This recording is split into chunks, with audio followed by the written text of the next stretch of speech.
In gergo tecnico è la legge regionale numero 6 del 2017. Per tutti, fin dalla sua emanazione, era stata la legge del prima ai veneti nell'accesso agli asili nido.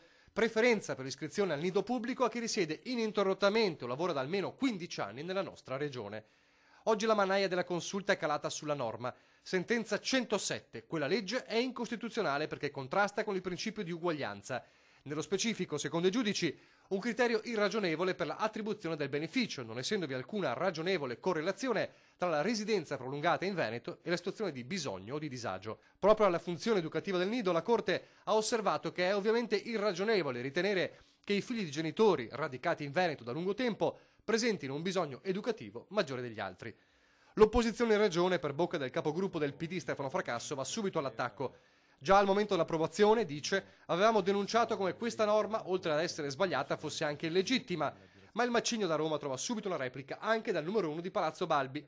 Prendiamo atto con rispetto della sentenza, dice il governatore Luca Zaia, ma è lecito anche dissentire e osservare che la residenza di 15 anni in Veneto è un principio di civiltà. Sembra che questo sia un elemento di razzismo, di diseguaglianza, ma non è così, perché se noi pensassimo ad esempio di avere un posto solo a disposizione in un asilo e lì arrivassero due cittadini, uno che è residente da più di 15 anni e che ha un figlio e è residente da più di 15 anni in Veneto, e un altro cittadino che magari è arrivato ieri mattina e a parità di reddito entrambi i cittadini, a me risulta che buon senso ci dica che dobbiamo dare il posto, quell'unico posto libero, prima a un Veneto, che può essere un Veneto da generazioni oppure un nuovo Veneto, magari un immigrato arrivato da più di 15 anni, e poi a tutti quelli che vengono dopo. Invece la consulta dice che davanti a quel posto libero non è giusto chiedere come priorità ai due che contengono la residenza, ma bisogna darlo a quello che è appena arrivato. Io penso che questo vada contro tutti i principi.